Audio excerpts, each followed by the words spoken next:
Hi, കിച്ചീസ് കിച്ചണിലേക്ക് എല്ലാവർക്കും സ്വാഗതം. ഇന്ന് നമുക്ക് ഏത്തക്കയായിട്ട് നല്ല ബീഫ് കറി വയ്ക്കാം. 4 പച്ചമുളക്, 3 ഏത്തയ്ക്ക, ഒരു വലിയ തക്കാളി, 2 സവാള എന്നിവ എടുത്തിട്ടുണ്ട്. 10-30 കൊച്ചുള്ളി, ഒരു ചെറിയ കഷ്ണം ഇഞ്ചി, കുറച്ച് വെളുത്തുള്ളി എന്നിവ എടുത്തിട്ടുണ്ട്. ഒരു കുക്കർ അടുപ്പത്ത് വെച്ച് അതിലേക്ക് എണ്ണ ഒഴിക്കാം.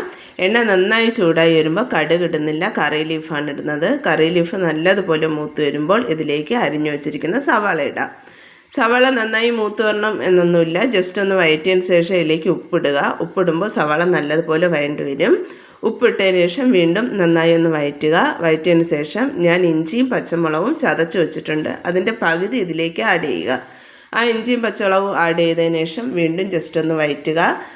ഇനി ഇതിലേക്ക് 1/2 ടേബിൾ സ്പൂൺ കുരുമുളക് പൊടി, 1/4 ടീസ്പൂൺ മഞ്ഞൾപ്പൊടി, എടുത്തു വെച്ചിരുന്ന പച്ചമുളക് 4 പച്ചമുളക് അതും കൂടെ ഇട്ട് വീണ്ടും നന്നായി ഒന്ന് വഴറ്റുക.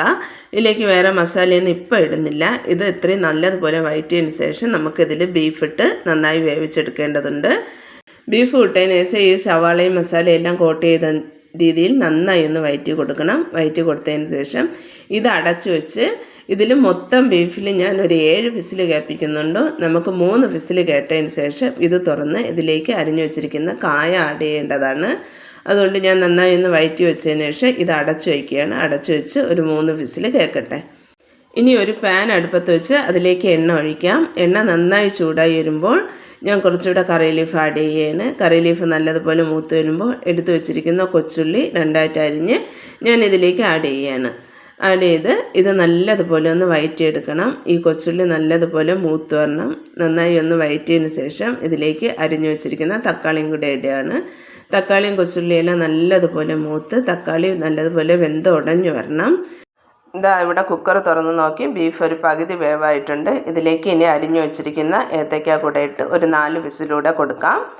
കുക്കർ അടച്ചു വെച്ച് ഞാൻ അടുത്ത അടുപ്പിലോട്ട് മാറ്റി. ഇവിടെ ഉള്ളിയും തക്കാളിയൊക്കെ നല്ലതുപോലെ വഴണ്ട് കിടപ്പുണ്ട്. ഇതിലേക്ക് നേരത്തെ ഞാൻ ചതച്ച് വെച്ചിരുന്ന ഇഞ്ചിയും വെളുത്തുള്ളിയും പകുതിയല്ലേ ബീഫിലിട്ടുള്ളൂ, ബാക്കി ഇതിലേക്കിട്ട് വീണ്ടും നന്നായി ഒന്ന് വഴറ്റിയതിന് ശേഷം ഇതിലേക്ക് 2 ടേബിൾ സ്പൂൺ മുളക് പൊടി, 2 ടേബിൾ സ്പൂൺ മല്ലിപ്പൊടി, 1/4 ടീസ്പൂൺ മഞ്ഞൾപ്പൊടി, 2 ടീസ്പൂൺ ഗരം മസാലപ്പൊടി എന്നിവയിട്ട് ഈ മസാലകൾ നല്ലതുപോലെ മൂത്ത് വരുന്ന രീതിയിൽ നന്നായി വീണ്ടും വഴറ്റുക.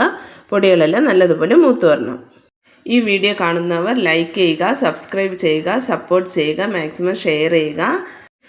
ബീഫ് ഏത്തയ്ക്കയെല്ലാം നല്ലതുപോലെ വെന്തിട്ടുണ്ട്. അത് നമുക്കിതാ ഈ ഉള്ളി വഴറ്റി വെച്ചേക്കുന്നതിലേക്ക് ആഡ് ചെയ്യാം. ആഡ് ചെയ്ത് നന്നായി ഒന്ന് ഈ മസാലയായിട്ട് ഈ ബീഫും ഏത്തയ്ക്കയെല്ലാം കോട്ട് ചെയ്തെടുക്കുമ്പോൾ നല്ല അടിപൊളി ബീഫ് ഏത്തയ്ക്ക ഇവിടെ തയ്യാറാണ്. സൂപ്പർ ടേസ്റ്റാണ്. ആ ഏത്തയ്ക്കയിലൊക്കെ ബീഫിൻ്റെ കൂട്ടും ടേസ്റ്റും ഉപ്പും എല്ലാം പിടിച്ച് നല്ല സൂപ്പർ ടേസ്റ്റായിട്ട് വരും. എല്ലാവരും ഉണ്ടാക്കി നോക്കുക. ഉണ്ടാക്കി നോക്കി അഭിപ്രായങ്ങൾ കമൻറ്റായി അറിയിക്കുക. എന്നെ ഇതുവരെയും സപ്പോർട്ട് ചെയ്ത എല്ലാവർക്കും നന്ദി.